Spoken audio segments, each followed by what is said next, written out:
Why does evil exist? This question has plagued humanity for centuries.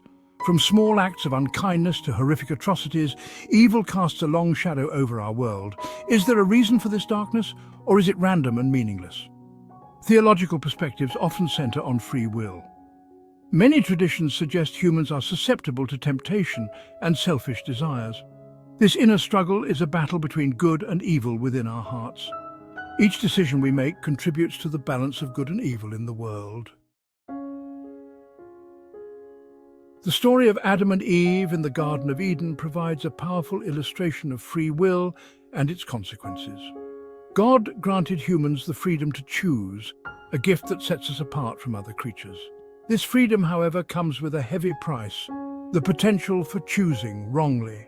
Adam and Eve's decision to disobey God's command is often seen as the origin of sin and the entry point of evil into the world. Their choice represents the exercise of free will, the ability to act independently of God's will. While this freedom allows for immense creativity and growth, it also opens the door to disobedience and rebellion. God desires a relationship with humanity based on love and trust, but true love requires the freedom to choose. Without that freedom, love becomes mere obedience, devoid of genuine connection.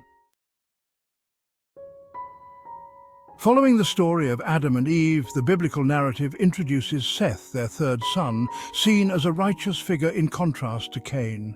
Seth's lineage is presented as the line through which humanity's hope for redemption flows. The image of God imprinted on humanity becomes tarnished, passed down through generations. Seth's descendants inherited a world marred by sin. The image of God becomes fragmented, distorted by sin.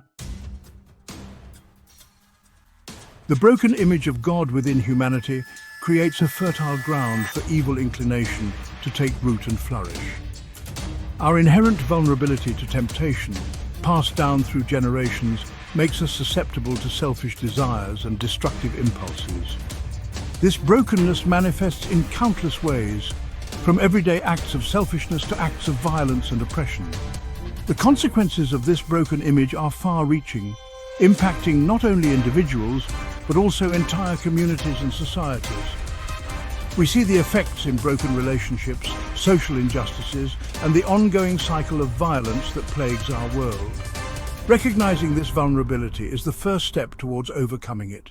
By acknowledging the brokenness within ourselves, we can begin to seek healing and restoration. Yeshua's or Jesus' life and teachings offer a powerful example of resistance to evil inclination. He faced temptation throughout his ministry, yet he consistently chose to align his will with God's will. His unwavering commitment to love, compassion, and justice serves as a beacon of hope for humanity. Yeshua's resistance to temptation demonstrates that it is possible to overcome the pull of evil inclination. His life provides a roadmap for navigating the complexities of human existence, offering guidance for those seeking to live a life of purpose and meaning.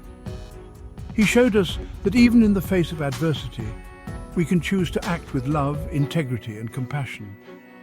By following Yeshua's example, we can begin to heal the brokenness within ourselves and contribute to the healing of the world around us. Identifying and avoiding evil inclination requires ongoing self-reflection and a commitment to spiritual growth. We must cultivate practices that nurture our connection to God and strengthen our ability to resist temptation. This involves engaging in prayer, meditation, and studying sacred texts, seeking guidance and support from spiritual communities. Practical steps for combating evil inclination include cultivating self-awareness, practicing mindfulness, and surrounding ourselves with positive influences. By paying attention to our thoughts, emotions, and behaviors, we can begin to identify the patterns that lead us towards wrongdoing. Mindfulness helps us to stay present in the moment, reducing our reactivity and increasing our capacity for making conscious choices. Building strong relationships with others who share our values can provide invaluable support and accountability. Ultimately, overcoming evil inclination is a lifelong journey, a process of continual learning and growth.